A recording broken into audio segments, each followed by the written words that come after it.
dit encore, ta parole c'est une lumière sous mes pieds. C'est une lampe sous mes pieds. C'est-à-dire la parole de Dieu éclaire nos sentiers. Vous savez, l'homme, Dieu nous a donné avec le raisonnement. Le raisonnement de l'homme est pareil que l'animal. Le raisonnement, c'est une partie animale. C'est pour cela que la Bible dit, il faut que la parole de Dieu vienne affecter la pensée de l'homme, afin que son monde d'imagination puisse avoir la foi. Parce que la pensée de l'homme est bête. L'homme veut s'unir avec les bêtes. L'homme veut s'unir avec le sexe pareil que lui. On nous parle aujourd'hui de l'homosexualité. On nous parle de la pédophilie. D'où ça vient? Ça vient dans des pensées bêtes de l'homme. Ça vient de sa partie d'animalité. Mais la parole de Dieu vient pour nous redresser. Alléluia. Amen. Pour nous donner le vrai sens. Sans la parole de Dieu, nous vivrons comme des chiens. Excusez les mots. Nous vivrons comme des animaux. Alléluia. Amen. Sans la parole de Dieu, vous allez mener une vie comme des animaux. C'est-à-dire, vous n'aurez pas peur, vous n'aurez pas honte, vous n'aurez plus, disons, la honte que les gens ont pour ne pas faire du mal. C'est ce que vous voyez. J'ai vu à la télé deux personnes, deux hommes, ils sont partis faire leur mariage. Mais normalement, est-ce que ça peut exister ces choses? Mais pourquoi ça existe? À cause des pensées bêtes. Quand l'homme ne croit plus à la parole, la parole ne s'incarne plus dans l'homme, toute la bestialité va sortir. Et Dieu ne fait pas ça pour nous. Alléluia.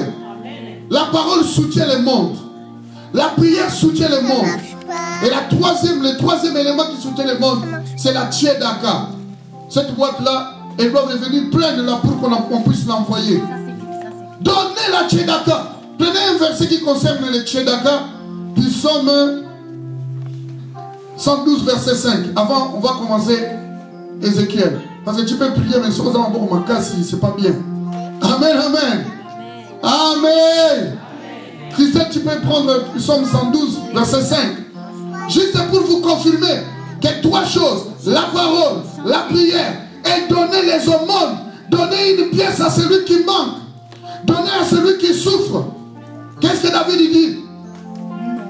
Je lis au nom de Jésus. Heureux l'homme qui exerce la miséricorde. Heureux l'homme qui exerce la miséricorde. Et qui prête. Et qui prête. Doucement, madame. Qui règle ses actions d'après la justice. Alléluia. Heureux l'homme qui exerce quoi la miséricorde. C'est-à-dire, Dieu, sur la terre, il a donné à l'homme quelques attributs que lui-même il possède. Dieu est miséricordieux, vrai ou faux? Si c'est vrai, donnez-moi un bon amen. Dieu est miséricordieux, vrai ou faux? Alors si c'est vrai, donnez-moi de gros amen.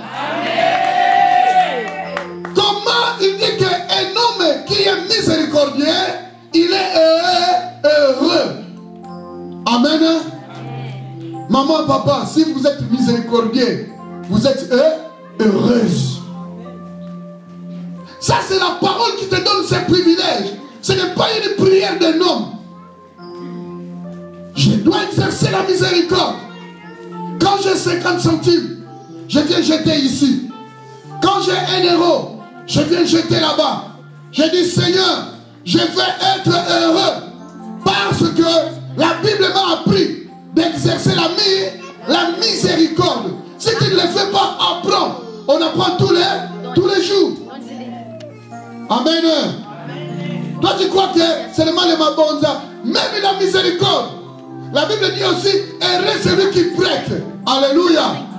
Prêter, c'est prêter. Donner, c'est donner. Mais beaucoup de gens ont prêté, ils ne veulent plus rembourser. Alléluia. Et ça bloque vos prières. Alléluia. La Bible dit, ne dis pas à ton prochain, va et reviens demain quand tu as quelque chose à donner. Mais non. La Bible refuse. Aujourd'hui, je ne parle pas de dettes. Parce que parmi les secrets de la vie de la délivrance, il faut éviter les dettes banales avec des gens. Parce que ça te lie. Ça te lie. Alléluia. Amen. Alléluia. Amen. Heureux celui qui prête. Quand on t'a prêté, sois prêt aussi à rembourser. Mais beaucoup des enfants de Dieu, les relations sont foutues, froissées, parce qu'ils ont emprunté et ils ont fait semblant d'oublier. Il ne faut jamais oublier, parce que c'est une responsabilité. Amen. Alors, sois un intercesseur. Je vais voir Dieu, à l'époque d'Ézéchiel, il va chercher un intercesseur. Ici, il ne cherche pas un pasteur, il ne cherche pas un super apôtre, il ne cherche pas un super docteur, il ne cherche pas un super évangéliste, mais il cherche seulement un homme. Qui est cet homme-là? Un intercesseur. Les autres, on va péter la mission tout. Ceux qui sont comme un intercesseur, il faut te bagner là. Mettons tous nos galons par terre. Dieu va chercher un intercesseur à l'époque d'Ézéchiel. Et Ézéchiel, lisez-moi ça. Qui peut lire? On a commencé le message. Vite. Ézéchiel chapitre 22, verset 30. Je cherche parmi eux un homme qui élève un mur, qui se tient à la brèche devant moi en faveur du pays, afin que je ne les détruise pas, mais je n'en trouve point. Alléluia. Amen. Sois un intercesseur. Nous avons une grande tâche, bien-aimés, qui nous attend et qui nous devons répondre. À l'autel des parfums, quand Moïse a établi le tabernacle, c'était l'image du ciel. Avant les lieux saints, il y avait un autel qu'on appelle l'autel d'encens, où devait passer chaque soir une offrande appelée offrande des parfums. Et ces offrandes étaient notamment des encens. Alors, avant d'y arriver, Dieu, à l'époque d'Ézéchiel, il commence à s'inquiéter. Il dit: Ézéchiel, je cherche. Les pays s'est livré à la violence. Les pays commettent des rapines. Les hommes sont déséquilibrés. Ils sont déséquilibrés comment? Parce qu'à la place de la miséricorde, ils n'ont pas la miséricorde, ils font la méchanceté. À la place d'avoir la pureté sexuelle, les hommes se sont conduits à la fornication et les femmes à la prostitution. Alors, moi, Dieu, j'ai pensé maintenant envoyer ma fureur.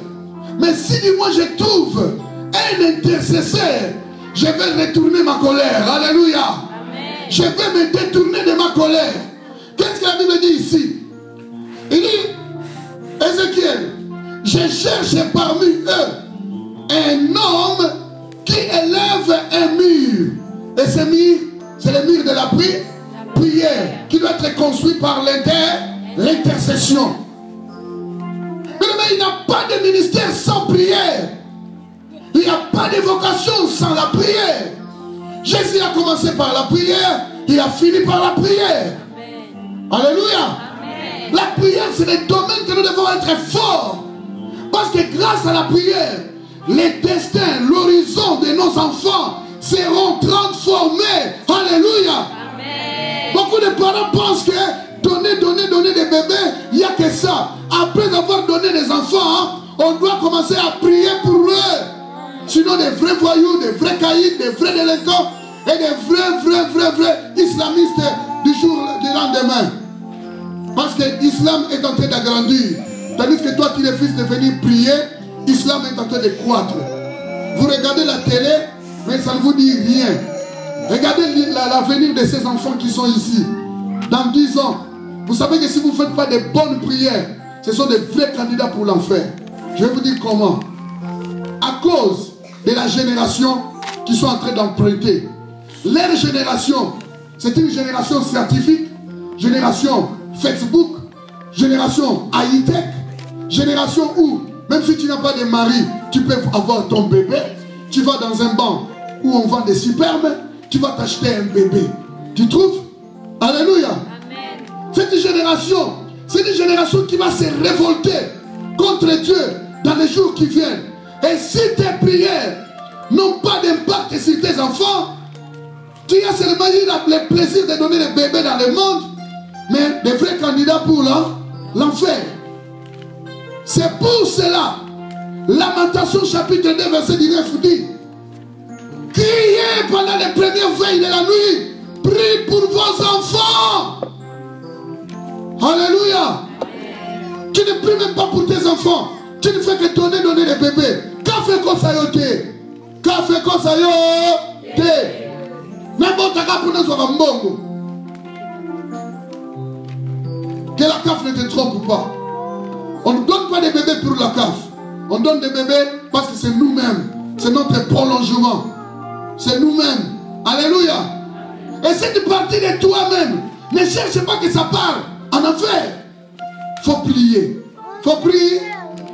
C'est pour ça que la Bible dit, sois un intercesseur pour ta maison, pour ton foyer, pour tes enfants. Beaucoup de gens croient que quand ils viennent prier, ils ne prient que pour l'intérêt des autres. Non, non frère. Moi en tant que père, j'ai des prières que je fais pour mes enfants. Seigneur, même s'ils tombent, relève-les. Passons à l'anzela na yo. Alléluia. Mais si nous ne faisons pas attention, lisez Lamentation, grand-père, Lamentation 2 verset 19. Nous les parents, nous croyons que donner des bébés, c'est un prestige. Ce n'est pas un prestige, c'est une responsabilité. Priez pour eux, les éduquer et les entourer de bienfaits, de confort. Alléluia. Tu dois prier pour tes enfants. Lola, ils ont prié. Ils ont battu la Lola, à Pengoate, à Bungate. Parce qu'ils n'ont pas demandé à venir au monde. C'est toi qui l'as voulu. Vrai ou faux? Mais tu vas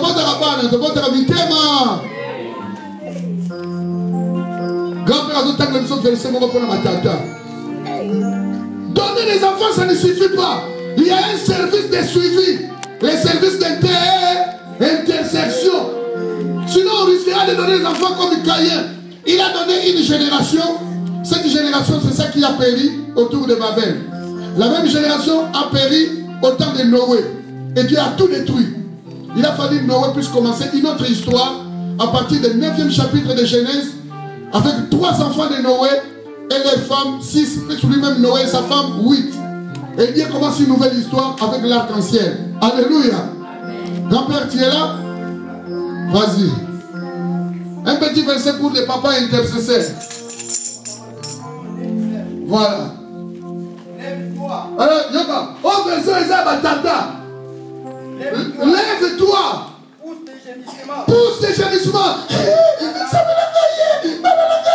Pousse les jets. À cause de qui? À l'entrée des veilles de la nuit. Ouais, voilà ma 3h du matin. Répands ton cœur. Répands ton soin, pas vous t'aimer à yo. Comme de l'eau.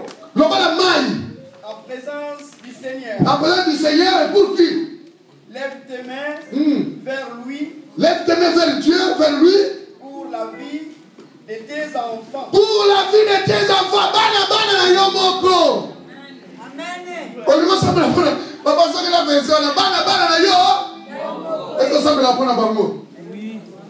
Babi lève tes mains. On semble la main. Est-ce que ça me la prend? On pousse à votre gémissement. Il faut les lacas.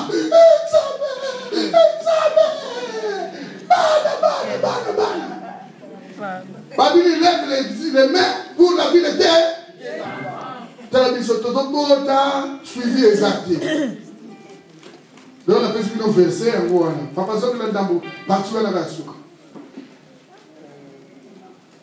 Quand on va donner des enfants. Répands ton cœur. Comme de l'eau. Et ensuite, en présence du Seigneur. Et lève tes mains. Lève tes mains vers lui. Pourquoi tu as compris? Qui fuit les maris, qui fuit, j'ai dit, mais